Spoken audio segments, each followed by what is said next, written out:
ইভে তুলবো। আমার স্ত্রী মার চুল কেটে দিচ্ছে, তার কারণ হচ্ছে মা এমনভাবে শুয়ে থাকে উলট পালট করে, তাতে জট হয়ে যায়। প্রতিদিন জট ছাড়াতে প্রায় 1 ঘন্টা লাগে। 1 ঘন্টা লাগে। তাই চিন্তা করলাম যে আমার স্ত্রী জাস্ট একটু কাটিং জানে, সেই জন্যে কি বলে বক কাট, এটা বলে বক কাট বলে, তাই না? হ্যাঁ, বক কাট বলে না? হ্যাঁ, ওই তো মনে হয়। যাই হোক, বক কাট ছাটিং দিচ্ছে, মানে ছাটিং আমার স্ত্রী। দেখুন ভালোই লাগছে। আগে তো জটে বই একাকার। চুল দেখুন, এসে চুল চুল দেখুন,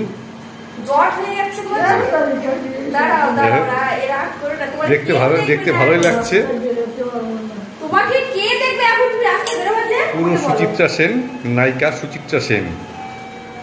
আমার নায়ক তো চলে গেছে অনেক আগেই, আমরা তখন 6-7 বছর বয়স, দাদারও তাই, 2 বছরের বড় আমার থেকে।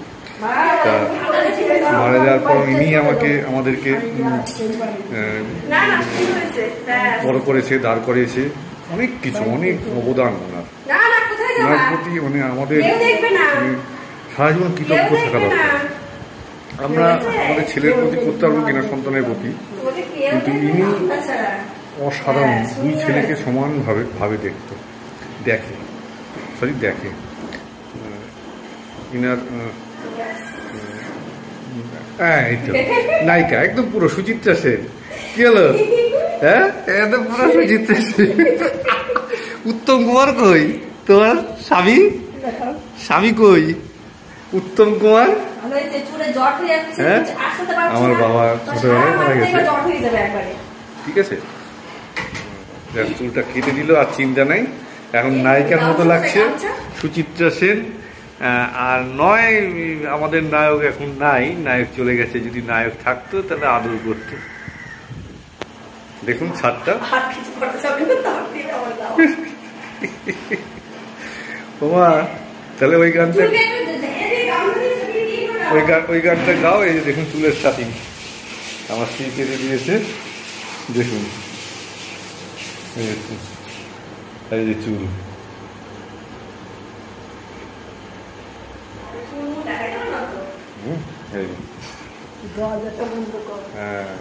সুমাবতী সুমা খায় আমার মা সুমাবতী কে? সুমাবতী। ধন্যবাদ, মাকে একটু আনন্দ দিই, কারণ বয়স হয়ে গেছে তো। এই বয়সে আমরা আনন্দ পাবো কিনা সন্দেহ, কিন্তু মাকে আনন্দ দিয়ে যাব। ধন্যবাদ, নমস্কার।